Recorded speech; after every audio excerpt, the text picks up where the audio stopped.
This is my hashtag rough cut 2022 video. I sort of only found out about this yesterday. Fearing of missing the boat completely, I thought, well, I better quickly try and get a video together. So I guess this video is not strictly a cutting tool as such. What I wanted to make here is a ER40 Collet chuck for my lathe here. It's not a cutting tool, but it is a tool holder that can hold cutting tools or work. So maybe, that would qualify. I'm not really sure. Anyway, if that doesn't qualify, I'm going to be going flat out trying to get this video out. So there's definitely going to be some rough cuts in the post process. So at the beginning of the video, you saw me dragging that big piece of steel out. That's 75 millimeters or 3 inches in diameter. And it's this AISI 52100. And I bought a few lengths of that pretty cheap from a closing down machine shop. And I have no idea what it is. I did a bit of Googling on it, and apparently it's quite a good steel. It's a steel for bearings, or, the knife makers like it because it has a lot of hardness and also keeps its toughness as well. So, you don't get the knives that are really hard and then they shatter. So it's got a lot of toughness in it. I'm just hoping for this project here, I'm not setting myself up for a whole lot of hurt. I faced the front here, as you saw, and that went pretty good. Along the top here, I'm trying to get the speeds and feeds right, maybe getting a bit closer now. And there's a whole lot of rust here as well, so that is kind of hard. Anyway, you saw it on the hacksaw there. That was there for, it must have been probably over an hour. In fact, while that was cutting, I was making up a spindle thread so I can test it in here before I actually take the chuck off and try it on this actual spindle. So, all that time, and I've had a few issues with this, trying to get a deep tool and all that sort of stuff to try and cut the thread. So there's a bit of time spent on that, and the hacksaw had only got halfway through this bar. So in the end, I couldn't wait anymore. I just took it off and got that angle grinder out and started hacking into it. Anyway, I got a little bit of a plan for this. Being a sort of a rush project, I don't have time to fire up CAD and do it all in there and print it all out and have it all nice. So I'll show you what I've got laid out on the bit of paper that I've drawn on. So on the left hand side here, we have the spindle. I did some measurements on there. It's a metric lathe, so it's M39 times 4mm pitch thread on the end here, and there's a 40mm registering sort of flange there as well. On this side is the plan for the collet chuck. So the overall length here is about 90mm. I mean, that's not a critical measurement. I just gave it another 10mm just in case something goes wrong and I have to cut something a little bit deeper somewhere. That said, it's still going to be shorter than the 3-jaw chuck that I have, so the work holding is going to be closer to the front bearing on the spindle anyway. The ER40 has an M50 by 1.5mm thread on the front. You can see the register in the back here, and then the thread. This is obviously not to scale. And I'm going to make the bore about 34mm, maybe a little bit smaller than that. So there is a little bit to cut down. Basically, we start on this back end here. So I'll drill a hole through the center, and I'll cut out the size for the thread that we need. And then once the thread is done, I can bore out the register part here. And then once that's all done and we've faced the back off, we'll be able to take the whole chuck off, turn it round and test it on the actual spindle nose. And I've made up that little sample so I can actually check it sort of first and make sure it's okay.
Okay, so I have the part of this end completed here.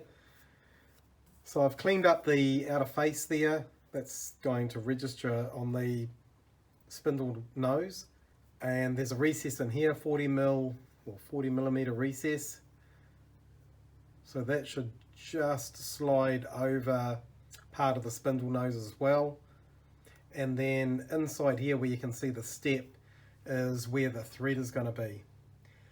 Now that's the tricky part, and I don't think you can see right under there, but it goes quite a long way in, and I need to make a bit of a relief way in the end there, and then I need to, ironically, actually make a tool for this job because I don't have a internal thread cutting tool, and I didn't even think about that before, so I'm going to have to make a tool. So there you go, I guess I qualify for this video now. Now I'm just hoping that it's not too hard in there. It's certainly harder than mild steel, this stuff, but I'm just hoping it's not too hard in there and I don't end up, you know, breaking the end of the threading tool off or something like that. It's just something I need to try and be very careful with, I think. Here's a bin of tool bits. I was quite fortunate. My father-in-law had retired and he had this lying around at home, so had no more need for it, and asked me if I wanted it. Absolutely. I mean, you know, there's a bunch of tooling in here. You can grind your own grinds. There's still a lot of meat on some of these things, so still a lot of value here for me anyway. So I was looking through here and I actually found a few boring bars in there as well. So I found this one here, which actually takes these little round pieces here. These are around about 5 or 6 mil, so maybe a quarter in size. And I ground one up with the 60-degree on the end there. So I'm going to use that as the boring bar. Now I've got a new holder here, and of course it's not designed for a boring bar with the curved bits in it, and of course it doesn't actually fit in there either. So this is a 16 millimeter piece of steel. That's about 5/8, I think. So what I plan to do is just cut some flats along here. So I want to cut these flats in here as far as I can with this pushed up, so enough room here to do the threading, but I want it up as far as possible to try and cut down on any chatter. So that's the next job that we'll get on with.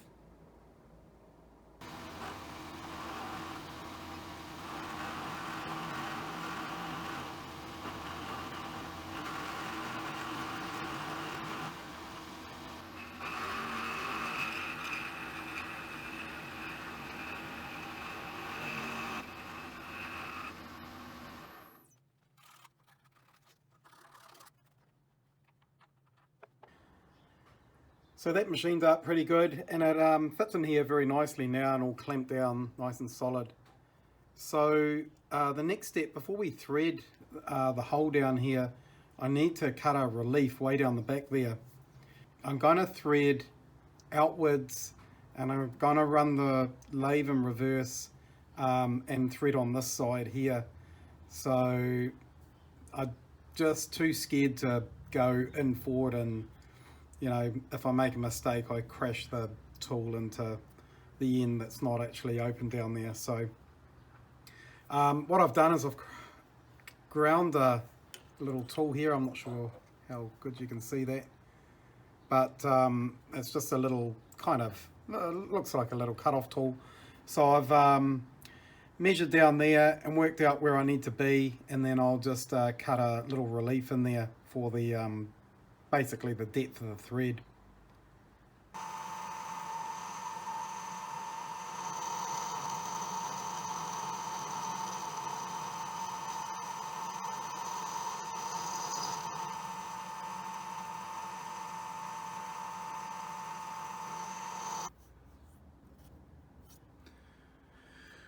Well, that feels okay. It was a little bit exciting. It reminded me of back in the day when I used to fly planes, we did this thing called an instrument rating.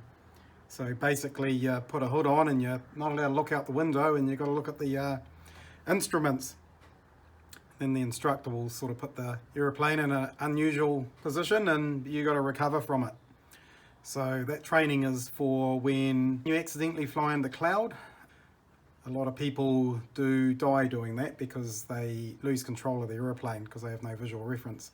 But anyway, I was just using the DRO in this situation and just going in little bit by little bit and sweeping across the width that I need, and it feels quite good in there.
Just a little bit tight as it goes on there. I actually think it might be that recess in there. Maybe that's not quite deep enough. Let's check that. Might actually take it off and put some bearing glue on. I'll do that off camera.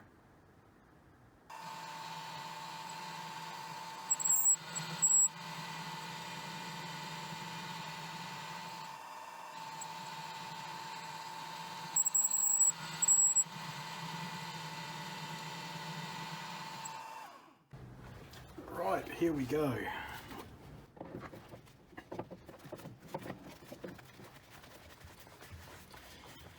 Yeah, that's going right on now.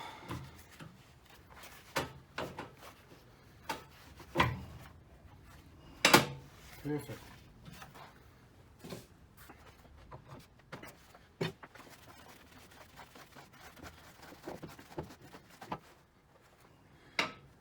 So I don't know if you can see that. I put some bearing glue on here and it's all the way around on the bit where it registers, so I am really happy with that. That's come up really good. It's a little bit hard, this metal, but I got through it in the end. There's a little bit of, you know, chattering going on there. It was on the slowest speed I could go, but little bites and got through there. So absolutely stoked with that.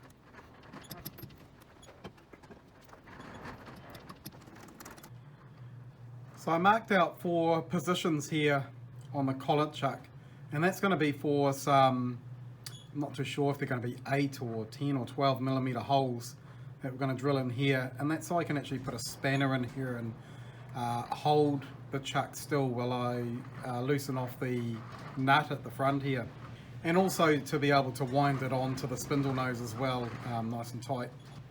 So the issue I have is I've marked out these 4 places evenly around the collet chuck here, you know, using the dividing plate on the lathe. But I don't know how to make this straight up and down in relation to the one at the bottom here. I was thinking of maybe using a square and coming up and all that sort of stuff. I could use a ruler on the top and try and find out where the center is.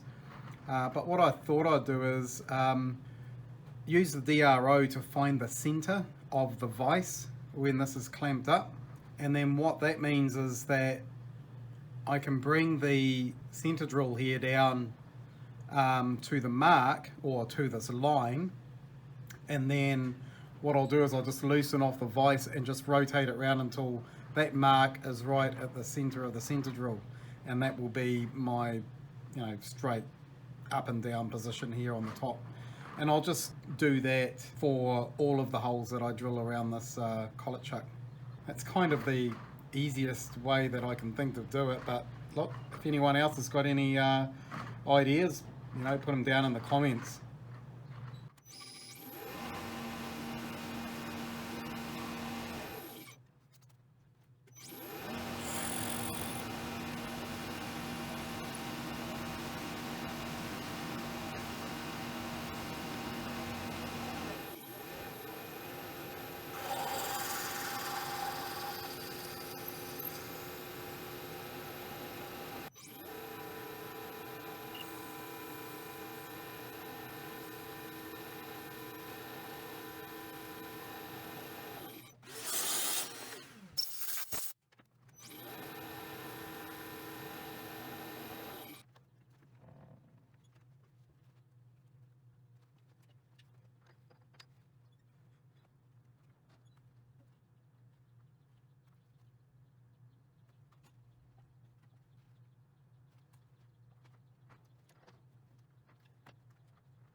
So those holes came out absolutely perfect. So I'll make up a spanner that hooks into here and be able to tighten this up and take it off. At the moment I've got a bit of steel that fits in there, so I'll use that for now. So I've made sure that this is really clean, because I'm going to screw this on and then we're going to start turning all the rest of the features on the front here. So, you know, just making sure that it's absolutely clean, there's no dust or anything on there, so that it mates in right in where it needs to go, and you know, it's not going to be kinked off to one side or anything like that.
The finish on the taper was not that good, so I'm going to have to grind it a little bit in there to make it a lot better. So I plan to use this grinder here, but I need to mount it to the tool post somehow. So the plan here is to use a bit of this 12mm square bar which fits into the tool holder, and I'll cut a little recess in there, and then that will fit on there. You can see it's kind of a bit of a high spot here where the brushes go for the motor. So I'll cut that out on the mill, and then once that's done, we'll be able to use some hose clamps to clamp it all together. Not a spectacular way to do it, but it may be good enough just to grind this taper out.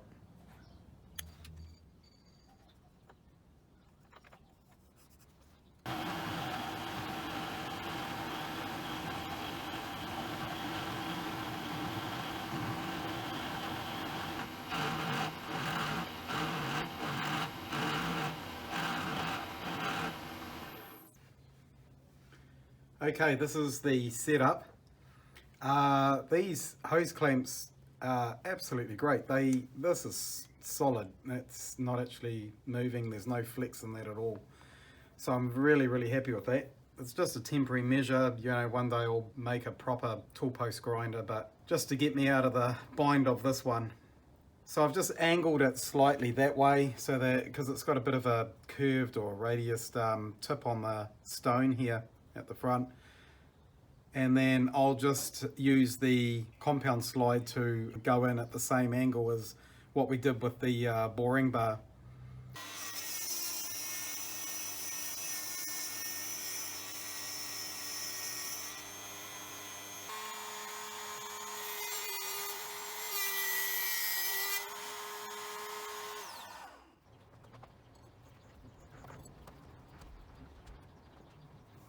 Okay, I'm pretty happy with that. It's blued all the way around. There are some darker bits here. Maybe there was just a bit too much on the collet at that point.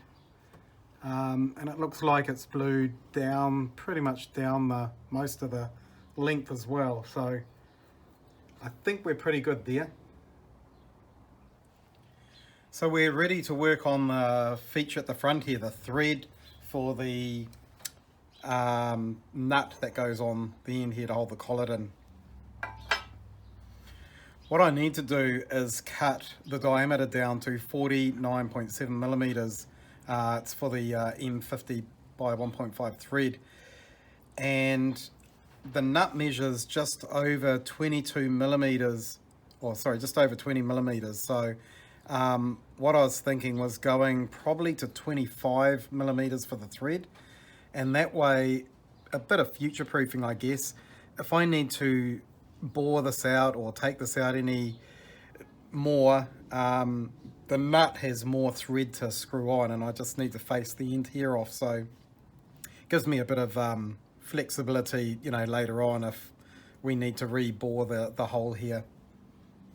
Also, I need to have a relief for the threading tool to go into, so I was just going to make a 5 millimeter relief at the end of the thread. So 30 millimeters in from the end, and then we take that down to 49.7, and then we will cut the relief in there, which is a couple of millimeters smaller than that.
Okay, we're ready to thread this M50 for the collet nut here.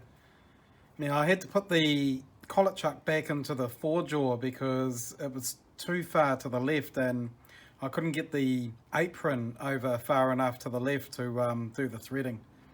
So I've set it all up, dialed it all in. We've got the right diameter here. I've touched off, so we're pretty close to just running a scratch thread now, and we'll check that and then we'll do the threading procedure.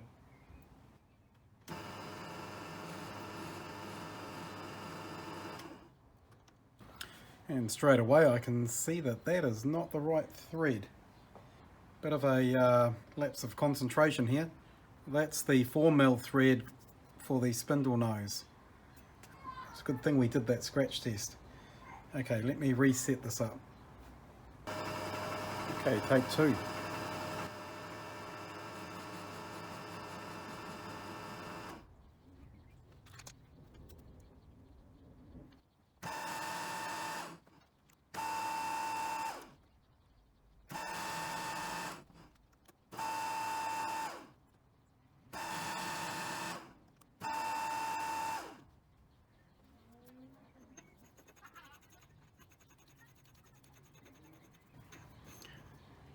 That is beautiful.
Finally got there in the end and finished off the collet chuck here. So it's polished up pretty nicely. I will blue it. I've actually bought some cold blue to try that out. So I'll clean it all up and blue it when I get some time. You might have seen in the video there I was struggling with a bit of run out, and when I put the dial indicator on the inside here, it doesn't move at all. It is pretty much concentric, and on the outside as well. But you might have recalled I couldn't actually thread this while the collet chuck was screwed onto the spindle, so I had to put it back in the forejaw, and I did dial it in pretty good. So I started thinking, well, how can it be out? When I bolted this back onto the spindle, I brought the tool up and the threads were a little bit out, so I had to give that a skim on the top there. So I was just thinking maybe the collet nut was being pulled to one side, possibly. I'm not too sure.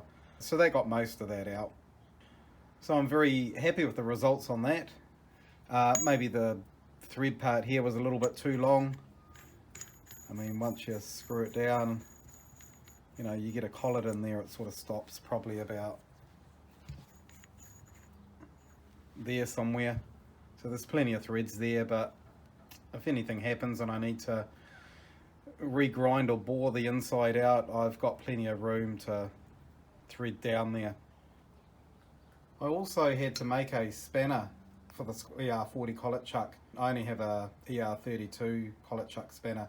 I have ordered one, but who knows when that's going to turn up.